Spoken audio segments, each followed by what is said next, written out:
Ketua Ikatan Cendekiawan Pariwisata Indonesia Iputu Anom menyatakan pelaku pariwisata harus diberikan apresiasi. Mereka telah bekerja keras untuk menggerakkan sektor pariwisata sehingga menjadi andalan Pulau Dewata.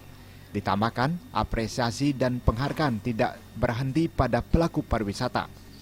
Masyarakat harus juga diapresiasi karena mereka turut berperan dalam pesatnya perkembangan pariwisata.